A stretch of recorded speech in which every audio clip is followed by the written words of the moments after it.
Living a balanced lifestyle doesn't have to be a dream, and wellness doesn't have to be an activity you save for downtime. Instead, elevate your personal and professional life with the tips, tools, and insight to holistically support healthier habits. Join me, Dr. Callie Davis, in the Mind-Body Connection for enlightening conversations, inquisitive panel discussions, and illuminating stories from experts in the medical and healing communities who are leading the movement toward a holistic approach to health. Hey everybody, welcome back to the Mind-Body Connection. We are so excited to have Danielle Paciera back with us again for a second part of our podcast on the gut-brain axis. Danielle and I found that as we were diving into our knowledge on nutrition and the brain and well-being and health science, we had so much to explore and talk about that is current to today's wellness world. We wanted to come back and get right back in it. So here we are. Thank you for being back with us again, Danielle. Thank you for allowing me to come back after I invited myself. Yes, you did actually invite yourself back, which makes my heart so happy. We have a lot to talk about, and Danielle just recently presented at it was a national conference. It was held here locally in New Orleans, but I'm very proud of her because she got to present her work in front of a large cohort of colleagues and physicians and science-minded people who are on the forefront of research for cancer. And so as we go through tonight's talk too, we might kind of dip into that a little bit, because how can you not talk about food as medicine, as prevention for cancer too? It's big. Yeah. It'll have to be a part 3. We already have part 3. That'll have to be part 4. Okay. Actually, it won't be a part 4. It'll be its own thing. Yes, it'll be its own thing. It's its own field. So where will we begin tonight? So initially, I thought we could go into what happens in the body that affects your nutrient status and your needs when you're stressed, and the things that we do in our diet that make stress worse. But what we're seeing, I think you can agree with me here, is that there are some things we need to get out of the way. Yeah. Like talking about the 5 pillars, talking about the things that some people do when they're stressed that kind of make everything worse. Yeah, it's kind of like self-sabotaging habits. Mm-hmm. But well-meaning sometimes. Yeah. Truly. Well-meaning, perhaps coming from a place of confusion about what is true in health. And overwhelm. Yeah, totally. Pure overwhelm. I'm not feeling well every day. What can I do to feel better? There's a desperation there sometimes. The brain just wants to feel better, and it's going to try. Yeah. And we know in the culture we're in, information is everywhere, information overload. And so it's not always good. Exactly. It is. It makes it harder to make the correct choice. Mm-hmm. So let's help our listeners narrow down the field and kind of, be able to walk through their daily choices a little easier, maybe? Yeah, so let's make the theme how they can not get in their own way if they want to feel less stressed. Yes, how to not get in your own way if you want to feel less stress. So in the functional and integrative arena, we often say, you're not what you eat. You're what you eat, digest, absorb, assimilate, etc. So let's just talk about not just what, I don't even want to talk about what to eat today, but more how. And how to live so that you can do all of those other things and actually use what you eat. Ooh, I love that. So supporting the body that you're eating with.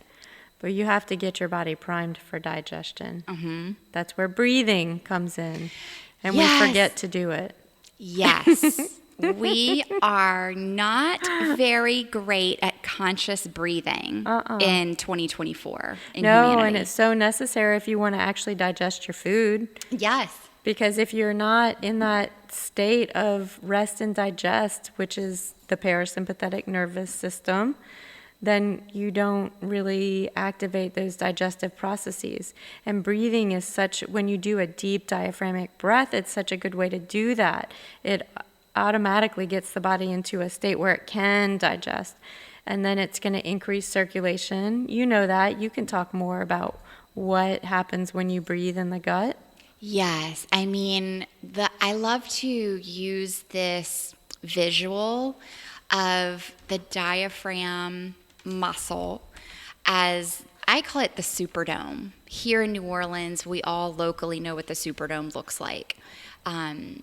So it has this dome shape to it, and that's the shape of the diaphragm as a muscle, and it's sitting on top of your gut system.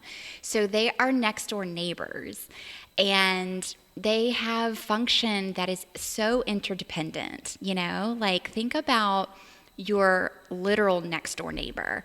If you didn't know their name or their number or what they looked like or what their patterns were, we can't be that close to each other in the body structurally and not work together. So obviously, because we're so close in relationship of our anatomy, when we are working together in function, then things are going to work out better for the body as a whole system, whole dynamic. So as we breathe, this big superdome shape goes downward in the center and it inverts, and that downward shape, it allows this nice, gentle, beautiful massage-like pressure down on the intestinal wall. So specifically, it's going to come down on our large intestine, but it's also going to then move the anatomy of the small intestine, and then it's going to move down on the pelvic floor even below that. And so we could think about the diaphragm moving down, and then the gut moving down, and then the pelvic floor moving down. That's all on the inhale. It's not huge wave of motion. Yeah, love that. Let's do that again. Let's just breathe. Beautiful. And that wave of breath, the inhale to the exhale, every time we're moving is helping to stimulate the gut and its natural function. If we are taking really shallow breaths like we tend to do when we are stressed out or when we are working or very mentally focused on a task, sometimes we'll tend to hold the breath. So just imagine you're restricting that diaphragm movement and then also restricting that natural motion of the gut that it needs, like a dance. It wants to go up and down. It wants to go in and out. It wants to have three-dimensional motion even when we're sitting. So when we take a deeper and bigger breath, we are stimulating at a better level. We're restoring some good motion pattern there. So I always have my patients think about deep breathing is literally doing range of motion exercise to their gut and to their diaphragm. That's interesting. So it actually allows the peristaltic motions. Yes, the GI, and it helps regulate them. Exactly. And it's because of the type of muscle tissue, the smooth muscle layers of the GI system. They are not the same as the muscles like your biceps. So they're not going to fire and contract and relax like our musculoskeletal system will. And because of their unique ability to move food through the digestive system, they need outside motion to help them, to help that food move along. And so, we know there's so many ramifications to sedentary behaviors, sedentary lifestyle, just even sitting at a desk, for 7-8 hours of a work day.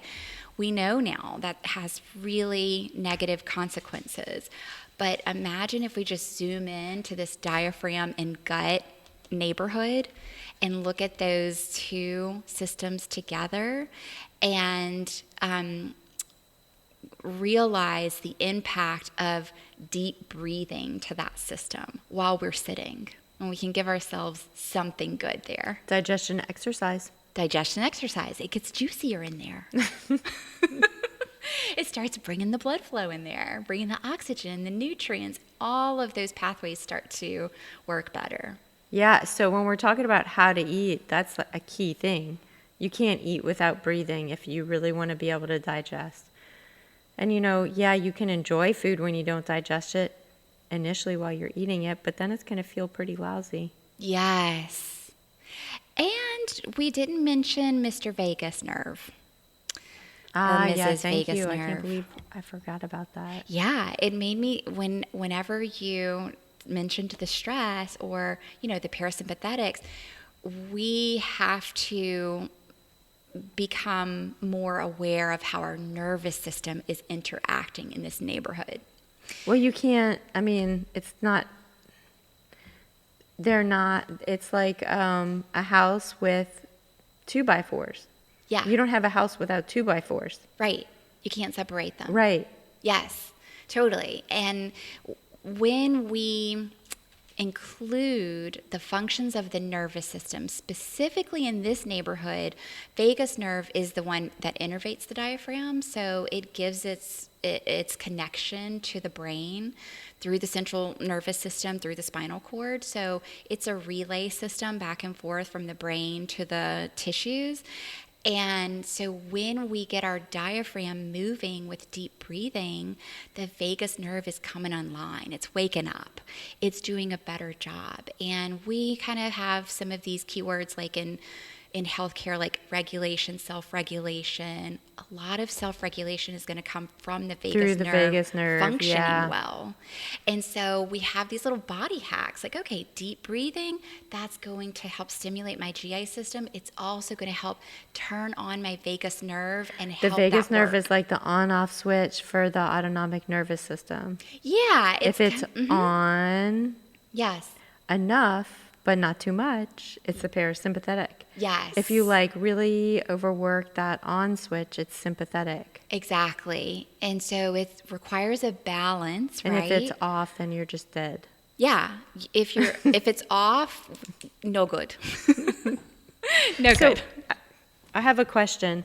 One of the things that I've told people in the past, and I don't know how accurate this is, but that when you're doing that deep diaphragmatic breathing, it tends to kind of push on or physically stimulate the vagus nerve in such a way that it induces the release of serotonin. And serotonin is a brain chemical that's really important for not only moods, but it also significantly impacts motility in the gut. Isn't that cool that serotonin, one neurotransmitter, would play many different roles, and that two of those major roles, one is that it makes us feel good when it's at proper levels, right? And the other is that it literally helps move food through the GI system properly. So it's interesting if you think about it. When serotonin is low, we don't just see motility issues sometimes, but we'll see obsessive compulsiveness because that's a symptom of low serotonin. Yes. So what if a person's becoming obsessive compulsive? This is just a brain tangent. And that gets placed on food. So then they become really obsessed with what they are and what they're not eating. Yes, interesting. And then every time they go to eat, that fires up that stress response. Domino So then effect. there's less serotonin in the gut. Yes. And then they digest worse. So then what happens is people might start to think that they're reacting to a food.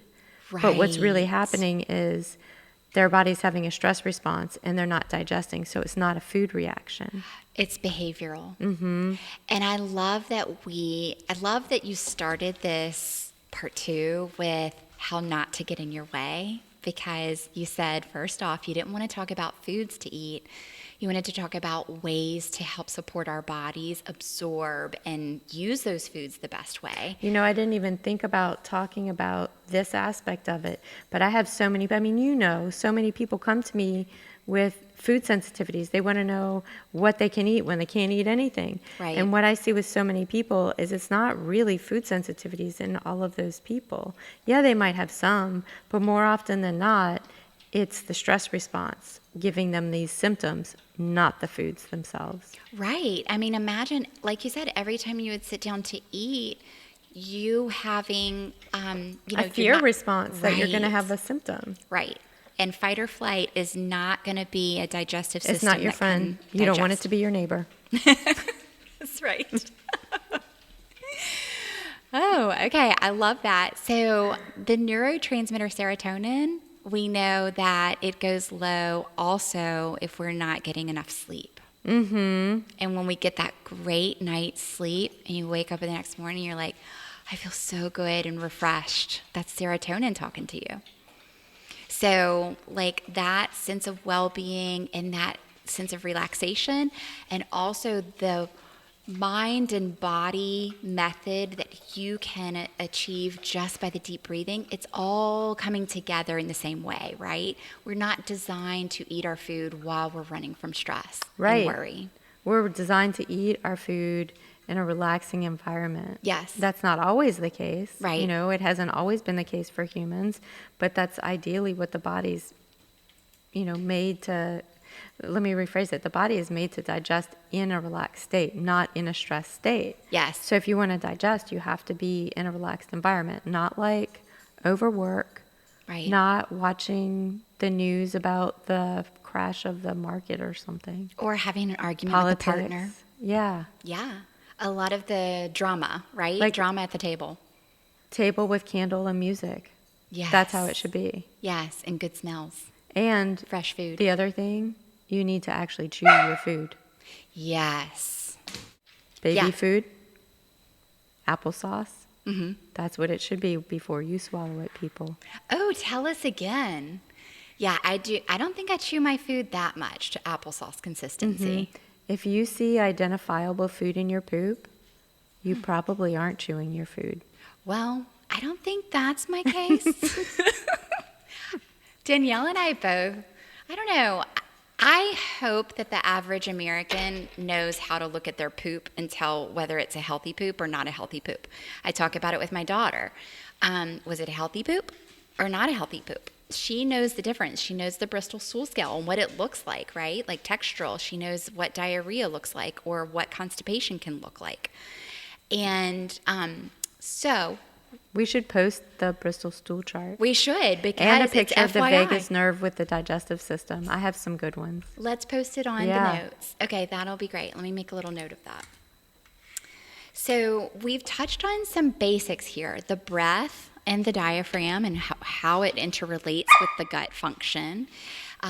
We've touched on sleep a little bit. Which one of these pillars do you want to dive into next, Danielle? Well, maybe we should define the pillars for people. Yeah, let's go. What are the pillars? Okay, so we talked about sleep. We talked about movement. Stress moderation, that kind of goes along with breathing. So I used to just talk about stress moderation, but I really want to build that out. And this comes from really doing more of that deep cancer work. I think it needs to be more than just stress moderation, but really caring for the whole emotional, spiritual self. Yes. That mind-body connection is what some people call it, but it's so much more than that. And that's a whole different thing. So we don't even have to go there. I think sticking with the breath is good, and maybe bringing in someone that can really speak to the emotional piece, and bringing in maybe somebody else who can speak to the spiritual piece. Yes, yeah. Because the spiritual thing is so different for so many people. It doesn't necessarily mean religion. Right. But I'm not even going there.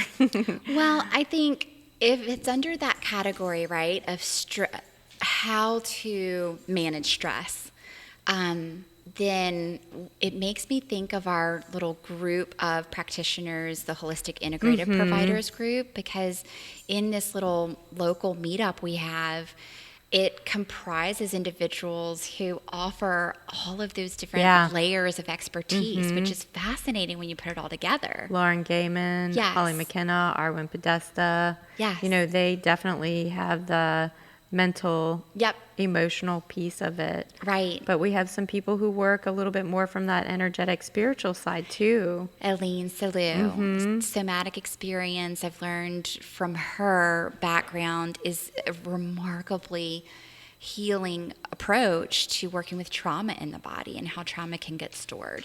So we've talked about stress in like the conscious way, right? Like things are looming, or it's a hectic environment, you don't have the pace to settle down for dinner. But there's also those unconscious stressors too, like if there's been chronic PTSD situations. And that definitely gets put into the gut. Yes. And I wanted to tap on that because we may be sitting down to eat with stressors in our gut, held in our body, holding on to tensions stored that we're not really conscious of. Yeah. And if we have a deeper mental health, emotional well-being, and spiritual connection with our bodies, then we're likely to be more conscious of what we're holding, right? And what our state of our body is at that moment. So Gupta. The Gupta program is awareness. excellent. Yeah. Isn't Gupta all about brain practicing retraining? Awareness? Yeah. Mm-hmm. It's not just practicing awareness. It's really brain retraining. I love that. Yeah, I've looked into Gupta. I know Dr. Mather uses that program too with some of his patients with I think he uses a few. Mindfulness-based. Mm-hmm. So the pillars: sleep, movement, the stress, spiritual, emotional, blood sugar balance is huge, because if your blood sugars are going up and down, whether they're up or down, that can alone trigger the release of stress hormones. And if you have stress hormones, you're gonna feel stress. Yes. Your body is gonna feel it, and your mind is gonna feel it. So this is really foundational, I think. And I think it's one of those things that a large portion of the population might not be fully aware of. Let's say you, I don't know, my child just turned 8, so the level of like candy or sweets that are like exposed to her in a school classroom setting on a weekly basis is kind of astounding. It's hard to get away from. But you don't necessarily have to get away from it. You just have to get your body set up to where it can handle it. So the biggest thing that people do is not eating enough, and then they eat the sugary stuff, and then it really has an impact. I think blood sugar balance starts with being consistent in when you eat, not having those huge gaps, not eating at different times every day. Yes. So instead of being erratic, being consistent, eating every 3 to 5 hours. Yes. Some people can do fasting, some people can't. But at least starting with some semblance of normalcy day to day. Or consistency day to day. Got it. You know, you don't have to eat at 8 a.m., 12 p.m., 4 p.m., 6:30. You know, that might be okay for you, and it might not be okay for me. Maybe I eat at 10 a.m., 1 p.m., 5 p.m., and then that's it, because I'm doing time-restricted feeding or something. Mm-hmm. But it's more about keeping like my Monday, Tuesday, Wednesday, Thursday the same, as opposed to keeping the mealtime at some ideal thing. Got it. So that sounds a lot like sleep routines. Yeah. Go to bed at 9, wake up at 6, eat at this time, this time, this time. Okay, so that's cool. So it's like a rhythm of the body that you want to be able to get on a consistent baseline with blood sugar and not have it go up and then go down, because that itself will induce cortisol increase. A high or a low. Yeah. And, you know, if you think about it, there's going to be sugar around, but what if you're hungry and you have candy in front of you? What if you're full and you have candy in front of you? Right. If you're not that hungry, you're not going to eat as much. Exactly. And you can have a little bit. I mean, food serves so many different roles. Yeah, there's the role of getting in essential nutrients that we need. But if we weren't supposed to experience pleasure from food, then it wouldn't happen. The first time you're put to the breast, even before you get full-on breast milk, when you get that colostrum, you go from being in this nice, warm, quiet, dark environment to like, oh my God, it's bright, it's loud, a million people are touching you. And then what happens? You're put to the breast and you have that familiar heartbeat. You have a little bit more of an enclosed environment when the arms are around you. You know, you're somewhat sheltered from the light and the sounds. So boom, pleasure. What happens on the first birthday? Everybody's looking at you and giving you all of the attention when you eat your cupcake. Right. What happens when you graduate from kindergarten? Do you go out to dinner? What happens when you graduate from 8th grade or 7th grade or 12th grade or college? Dinner. Yeah. What about birthdays? Dinner. What about weddings? Dinner. So food, pleasure, food, pleasure, food, pleasure. How do we Yes. celebrate? It's ingrained. Food. Yeah. So you can't, if you love Swedish fish, Joe, then it's okay to eat them.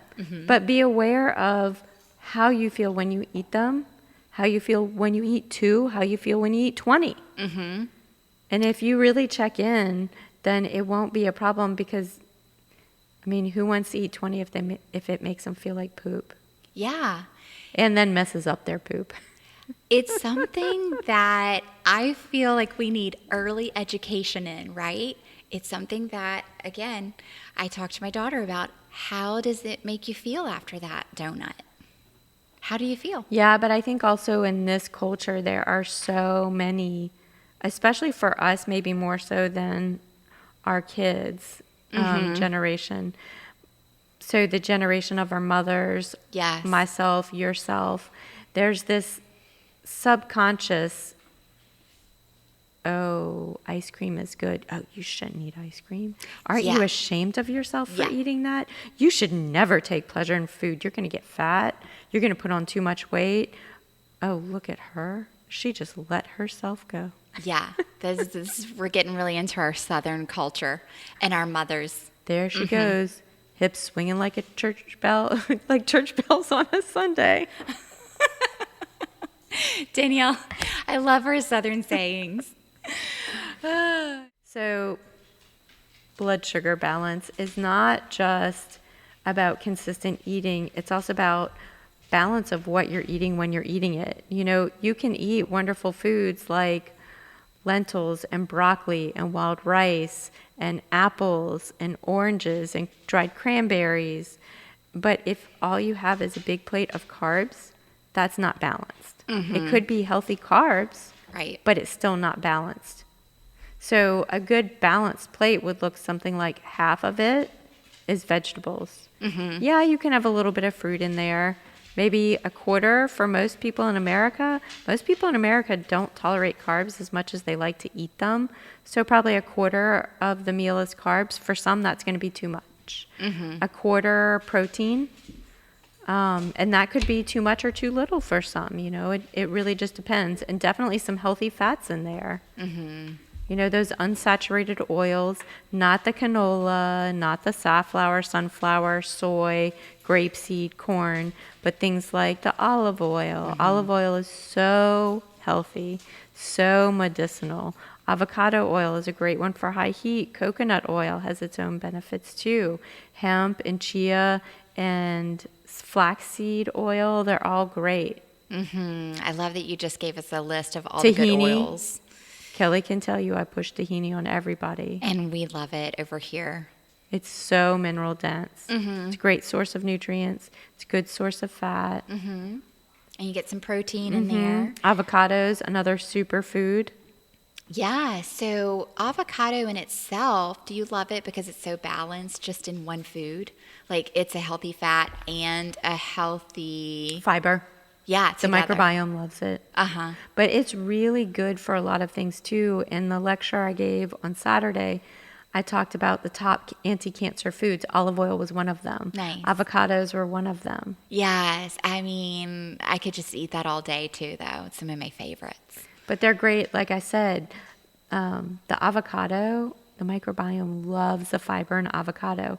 One avocado has 13 grams of carbs, but 10 of those are from fiber. And that's microbiome feeding fiber. And that you Wonderful. can't, remember what we talked about before, you can't separate the microbiome and the gut-brain axis. Right. The gut-brain axis is, it is what it is because of the microbiome. Yeah, and also I want to circle back to fiber for a second because I think of fiber from my, small database of nutritional knowledge as a PT. I think of fiber as like one of the movers, right? Yeah, but if some people, there's soluble fiber and there's insoluble fiber. And I think culturally, we haven't looked enough at the difference between the two, because I have so many people that come in that are overloaded on insoluble fiber, and then they're not moving. Well, the other part of it is you have to run the water. You can't stick a banana in a hose and expect it to never come out if you don't ever turn the water on. And turning the water on is moving the body. Hydration. Oh, okay. It is literally turning the water And we'll on. get to that in a Okay. sec. Good. But the soluble fiber and the insoluble fiber, for that matter, do help a lot with blood sugar balance.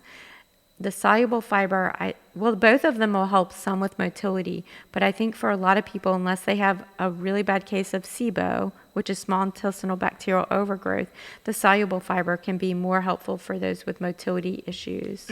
Okay. Soluble fibers are going to be more gelatinous, more soft. Squash. Winter squash. If you make flax eggs or chia eggs, it gets gelatinous because of the Gotcha. soluble fiber. So if you make a smoothie with papaya or blueberries, Yeah. it can turn into kind of like a gelatinous blob. Right. And that's the soluble fiber. So instead of being like, oh, gross, it's like a gelatinous blob, think, oh, my microbiome is going to love this. Wonderful. I love that. Ooh, I love that. That was good. Yeah. So I just want to reflect on that for a second. We'll cut this out. That was really good, Danielle. There was something else I was going to say, but I can't remember. Should we go back to the blood sugar? Yeah. Are you okay?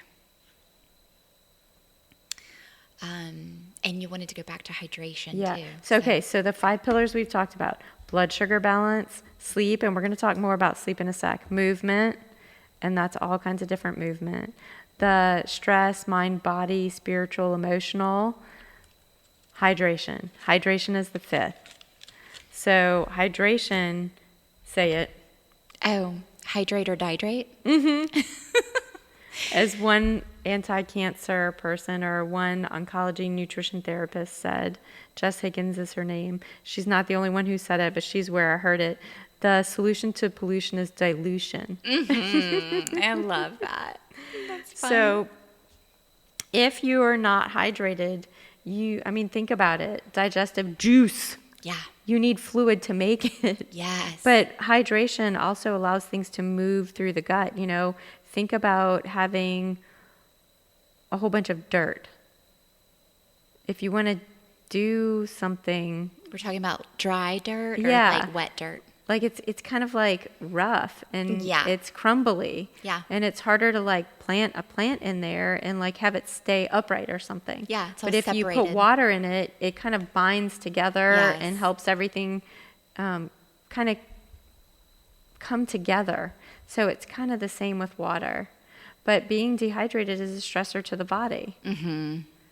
Yeah, because you're going to be running some of those sympathetic responses when your body does not have enough liquid in it to have cellular function take place. Yeah, and there's a whole bunch of symptoms from mild dehydration that will make a person feel more stressed. Ooh, yeah. Can we go over some of those? Yes, I made notes. I didn't memorize them all. Oh, excellent. This comes up in my day-to-day clinical care of patients with pain, because I'll start explaining to them, like the things: fatigue, joint aches, muscle pains, headaches. Those can all be some of the beginning signs of dehydration. Yeah, irritability, frustration with other people. Wow. Angry outbursts. Wow. That's I did all not associated think of with that, poor hydration. Sorting that into dehydration. Tension. Everybody drink water. So you talked about tension, pain, tension. So it's physical, but it's also that emotional tension too. Yes. Anxiety alone, not Yes. necessarily because of stress hormones, but the feeling of anxiety, if you're dehydrated, mildly dehydrated, can go up.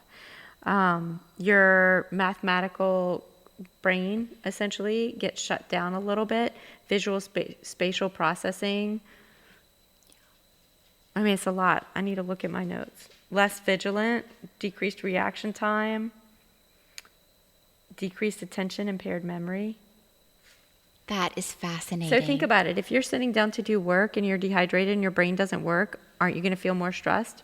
Oh my gosh. It's going to be harder to yes. get anything done. That's going to make everything feel more stressful. Automatically. And then the thirst and the hunger mechanisms get really confused for a lot of people. Right. So a lot of people, the brain is just saying, get it in. Right. It doesn't always say, I want you to get in water.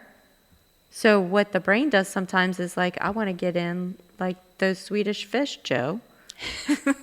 By the way, there's a functional medicine doctor, Joe Mather, who loves Swedish fish. Yes. But he's very balanced in the way he eats them. And I actually saw him riding his bike home from work today. So he's in balance. Go, Joe. Headaches. Dehydration is like one of the biggest headache triggers. It's the number one trigger for daytime fatigue. Number one. I did not know that. Yeah. So think about it. How many people complain about being fatigued in the afternoon? Yeah. But is it just... I'd say most of us. A lot of people. Yeah. So is that a blood sugar imbalance from eating too many carbs, from eating erratically? Or is it the lack of hydration throughout the day is catching up? Yes, because your brain, everything's been using all this energy and you haven't refilled. Yeah, and you think about this. What about a morning exerciser? Yes. What happens when we breathe? Right. We're losing some fluid. Totally. And then if people aren't, it's hard to like drink and run at the same time. Yes. And you need a lot of hydration to rebuild those muscle cells. Mm-hmm. So I love that we're unpacking this because the thing is, making sure that you are drinking enough water in the day, it has such a profound influence on all of your health factors. And it's something that you don't have to like pay for a class pass. No, but you should pay for good water. Let's talk on that. A stainless steel water bottle. Let's talk on that. A glass water bottle for those who are unlike me and not clumsy is okay. But stainless steel is probably a safe one for a lot of people, especially if they're juggling a lot of things. Mm-hmm. Or the glass one with the insulators on the outside. Clean water. Mm-hmm. Clean water is huge. And there are a number of different filters, etc., that are helpful for that. Some things that are really great for removing impurities also remove minerals. So for some people, adding minerals back to the water is going to be crucial. I have some patients come to me and I have them make a mineral tonic and drink it so that they can replace some of those minerals, because when I look at their labs, they're mineral deficient. And can we look at water and tell if it's mineral deficient? Like maybe some people can, but I can't. So you just see it show up in their lab work. Yeah. And symptomatically too. Yes, where it correlates. Mm-hmm. That's great. So I think we should put in public service announcement here. Do not drink the tap water in New Orleans. No, and the Environmental Working Group has a great database. They have they have a few great databases with a lot of great information. But the one I'm talking about right now is the EWG water database. So you can plug in your zip code and it'll show you all of the noxious chemicals in your water. Yes. In your tap water. You might not want to look at it if you drink tap water because it's going to scare the bejesus out of you. But just stop drinking the tap water. If you're listening, get that filter. We could also plug some resources into the podcast notes for that. I know Danielle but if you just go look on the EWG website, it gives you a lot of great information about getting water filters. I'll provide a link to EWG that. is just a great resource. Mm-hmm, and EWG, if you missed it, is Environmental Working Group. Mm-hmm. They really put out a lot of the true science. Yeah. Okay, great. So we want to be drinking clean water and we want to be drinking enough of it. And now we know more about how it can make us feel if we're not getting enough. And so if you are feeling cranky, irritable, tired, headache onset, you want to go straight to the question, wait, did I have enough water today? And the second question, did I actually sleep last night? Yes, let's go there. Yeah, we should, because we need to unpack this one a lot. Yeah. Tell me, from the PT perspective, how does that affect motility? Oh, so a lack of sleep is going to, well, let's start with the nervous system. Whenever we are sleeping at night and our parasympathetic is running the show, we call our parasympathetic nervous system rest and digest. It's doing a lot of the repair processes when our working brain is in sleep mode. So we're not thinking about these functions. These are the autonomic functions that are repairing cells and going through I like to think about it like cleaning up all the disorder of the day. And so if we are lacking that, then we can delay our entire healing process. Let's say you have a surgery like a knee replacement surgery. So when we have surgery, we need a lot of hydration in order to do all of the repair work. There's a ton of inflammation after surgery. The inflammation is not going to go down as rapidly if we're dehydrated. Or sleep deprived. As well as the scar process not being as effective. So we are going to make scars that are tighter, more adhered, harder to work through, harder to get range of motion back in if we're working in a dehydrated tissue.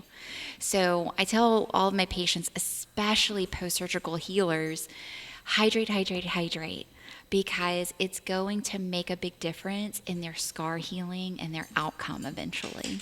You know, it's interesting, when I was researching and preparing for the cancer talk, one of the things that I ran across is the fact that when you are dehydrated, it increases the perception of pain, especially post-surgery. And so dehydration increases pain, but on the flip side, if you're well hydrated, it decreases pain. Yes. And that can be its own factor.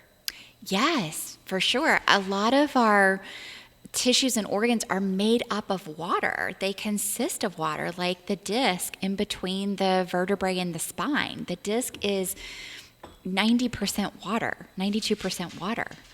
So the thing about the intake of water, the absorption of water, if we're lacking it, we are literally kind of, making our body tissues just less well. And we talked about this yesterday when we were meeting. I noticed the impact that sleep has on pain. And we know pain is a stressor. So if we're talking about stress, gut-brain axis, stress is all up and down that gut-brain axis. So it's all connected, y'all. But when I was having the foot issue from the cloud running shoes that ruined my foot, on the days when I didn't sleep, I had less capacity to run because the pain was so bad. Yeah, so you had that intuitive connection. You were like, I didn't get enough sleep and it's hurting worse. Or did you know the science first? Would it come through your knowledge, it was all perception. Or your intuition? Yeah. It was all perception. Yeah. And another thing I have noticed, and this goes back to what we're talking about too, is when I am in a state of sleep deficiency, my GI tract doesn't move well. Yes, for sure. At all. And I think that's the case for most people. Yeah. Imagine the level of repair function that you're missing out on at night whenever you're not in deep sleep. And we're missing out on a lot. So we're not only waking up in the morning with less serotonin, with less neurotransmitters full in our receptors that are going to make us be able to meet the day with, all the gusto and feeling good. But our physical tissues are also still not fully repaired from the day before and the 48 hours and 72-hour cycles before. Yeah, and sleep deficiency is a leading factor in anxiety disorders. Yes. I mean, it's very well documented. Oh my gosh, yeah. And look at how pharmaceutical companies have come in to kind of, profit from that, right? Sleep meds. One poor night of sleep, in one study I read, it said one poor night of sleep increases the perception of stress by 30%. Wow. So it increases feelings of anxiety and stress by 30%. Wow. That's significant. And it also increases social anxiety when you're sleep deprived. I never would have realized that. I would not have put that together either. You know, it makes me think of Dr. Jamani Blackwell with her Enlightened Dental practice, working with airway and sleep dysfunction as a dentist. Mm-hmm. It's really telling, isn't it, that we have like this massive problem with everybody has a lot of stress. Everybody has, you know, not ideal times in their life where they have to walk through pain or dysfunction or impairment. And if we carve out something as vital and necessary that we can do on a nightly basis, as do everything we can to like have sleep a at good night. night's sleep. Yeah, do everything we can to nourish that. Yeah, and we could have a whole podcast alone on sleep hygiene. Yeah. I mean, it's too much to even get into now. But think Yes. about this. What's one thing that a lot of people do when they can't sleep and they just want to get themselves to sleep? Drink, eat. Drink, yeah.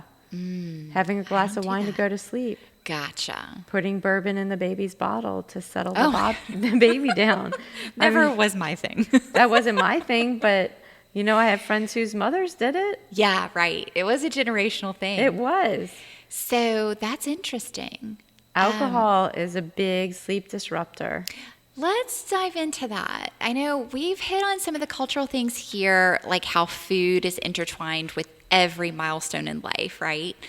How important it is to celebrate with food, how it's in every kind of happy family gathering we can think of. Let's talk about alcohol. Yeah, alcohol is a huge one for stress. You know, a lot of people, when they're feeling stressed, they pick up the alcohol and they drink. But what happens is initially you can have an increase in cortisol. So, of course, you're going to feel more stressed. And then what happens is the increase in cortisol that happens is higher than what most external stressors would induce. So you feel a higher level of stress. Right. And then your body doesn't clear it as well. Right. So the perception of stress is higher and it stays for longer. Yeah. It's a double whammy. It's a double whammy. And then alcohol can dampen the response to and the production of, I think, some of those feel-good and balancing brain chemicals. Sure. So then you're revved up on these stress hormones for longer at a higher level, but you don't have those hormones, those neurotransmitters that help balance it. Right. So then it's like you're hit with something with no means to cope. Yeah, or clean it up. And then what happens is the body stops being able to respond. It's like there's so much stress hormone from alcohol when it's used chronically that things start to get inhibited. So then you don't launch some of the stress response that you need to do things like have a functional immune system, do some of that repair work. Right. Yeah, it's something that I feel very important. No, I'm gonna have Emil edit that out because I didn't say that right. I think it's something we can't emphasize enough, especially in our local culture, that, you know, our customs and our traditions and our annual celebrations and festivals like Mardi Gras that we just finished, a lot of it is tied into the partying and celebrating aspect of drinking alcohol.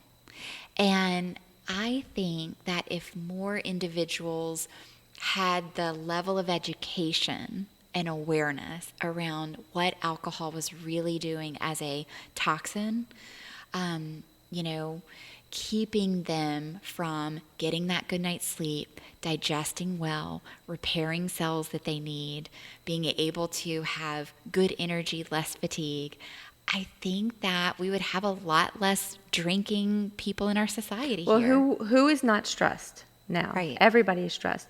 So who wants to feel more stress for longer? Yeah, right. That's what alcohol does. Long term, yes. No, short term. Oh, yeah. Well, so walk me back to, I'm saying, Like, have a drink. Oh, I'm starting to feel good. Have another drink. Yeah, totally. Yeah, but then it's that lack of sleep that you're heading for that night when you get in the bed. You're not going to have the deep sleep. And you're probably going to have interrupted sleep. You probably would know better than me. Doesn't that have to do with the way your body is trying to metabolize the alcohol in your sleep? Some of it, because when you are, there's so many things. It's like one arrow feeds into another. So if you're metabolizing alcohol and you go through it, for some people, there's an increase in blood sugars from alcohol. And then as you metabolize it, the blood sugars can drop. And that drop in blood sugars can impair sleep. Okay. Or can cause a waking response. Gotcha. So remember, low blood sugars can induce stress hormone response. Right. And then let's say once you do wake up, which you're not going to want to wake up at your regular rise time at 6 a.m. and meet the day, you're going to be fatigued and drowsy and feeling like crap and maybe a headache and dehydrated. All those factors together are going to want to make you stay in bed. Or drink more. And what happens is when you're stressed, the pleasant effects of alcohol are dulled. Yes. So then you want to drink more. Yeah, right. It's like the threshold gets a little bit higher, higher. Mm-hmm. So yeah, it's a big problem, isn't it? We need to have a lot more education person to person on these topics. Alcohol does so much. I mean, you shut down fat metabolism for 4 hours with alcohol ingestion. Wow. Why does it do that? I wonder. It just relies on the alcohol and just quits metabolizing the fat. Alcohol is calories. Yeah. Wow. So it doesn't need the other stuff. Oh, so that's where we might have that term empty calories of alcohol. That's some of it. Yeah. I mean, it is empty calories because to metabolize alcohol, you have to use nutrients. But you're not replacing them. Right. You use a lot of thiamine. If so you don't have in a void.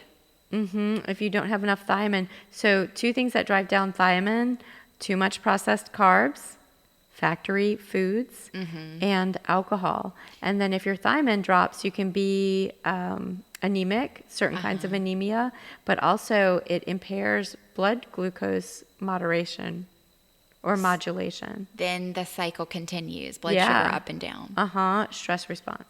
Wow. So it really is like a vicious cycle. It is.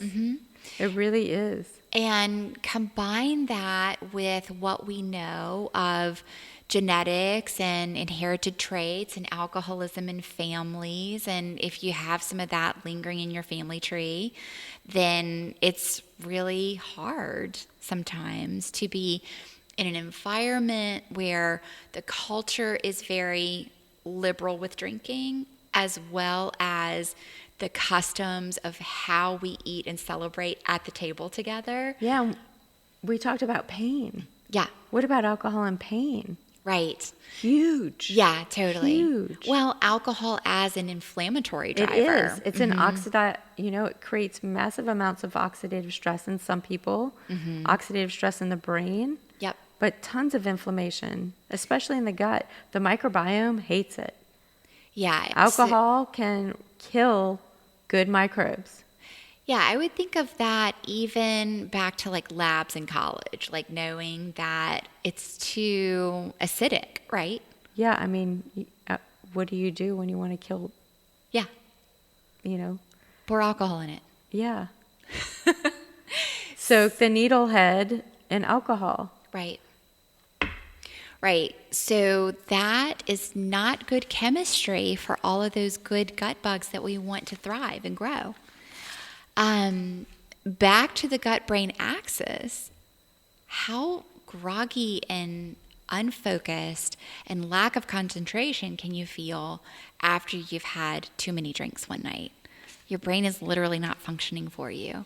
So it makes it harder, like we hit on before, to make those well thought out decisions that are going to propel you into better health habits. Yeah.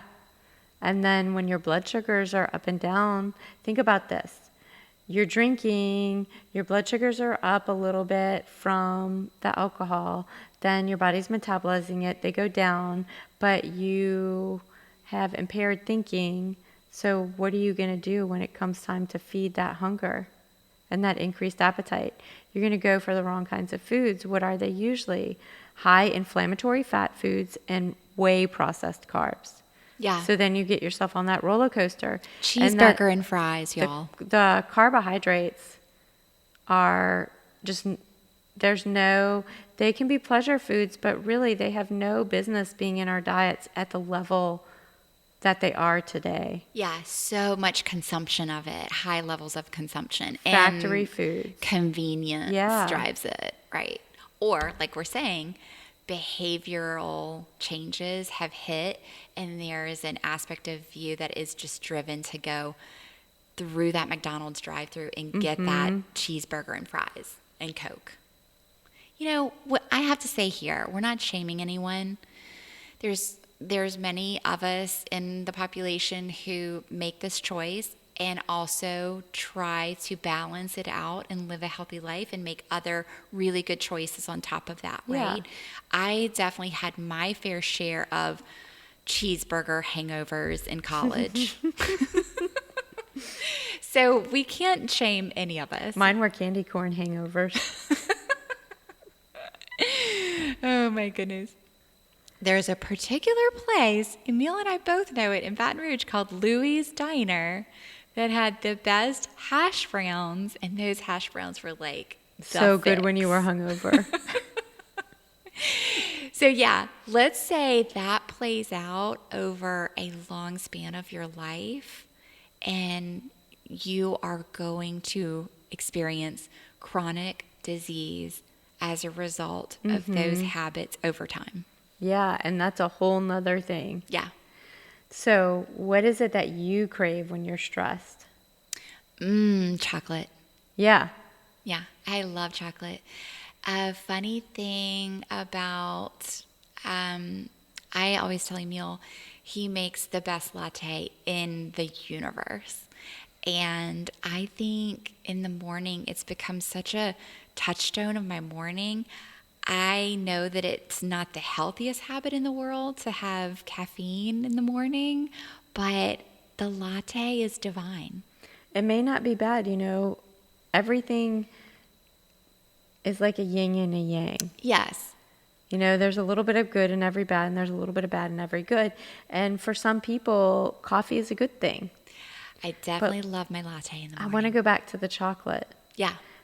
So y'all can't see it, but I have on the screen something for Kelly that says, stressed is desserts spelled backwards. So a lot of people, especially females, but it's not just girls, y'all, crave sugar when they are stressed and reach for sugar.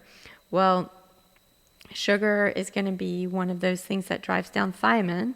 That can make us anemic. It can impair brain function too, because thiamine is involved in the production of some of those neurotransmitters that are needed for mood regulation and cognitive function. So you can't think, you can't feel right. But also, it's devoid of pretty much every nutrient and increases the excretion of a lot of nutrients. And we haven't measured them all, but I can tell you magnesium, calcium, zinc, chromium, I'm forgetting some, but those are all increased. The urinary excretion is increased just by eating sugar. Oh, wow. So you're using it and Yeah. you're losing it at a faster rate and you're not replacing it. I did not realize that. So when we think of like calcium leaching, like let's talk about an osteoporosis case. Right. Where we really want to maintain calcium. But if we are eating a diet that includes a lot of sugar, then we're losing more calcium. You're peeing out more calcium. Wow, I did But not what's know that. more influential, I think, is the magnesium. Because magnesium plays just as much of a role as calcium in the bones, but it plays a role in so much more in the body. And it's crucial for stress regulation. And sleep. Oh, You stole my words. I get so excited. Sleep. And Magnesium. And poop. Yes. If you're low on magnesium, y'all, you don't poop. Are you sleeping well? Are you pooping well? Do you have enough magnesium? I love the Epsom salt bath. Yeah, I mean, it's great, but high magnesium foods are wonderful. Remember, half of everything you eat needs to be plant foods, preferably vegetables. So do you know what has a lot of magnesium?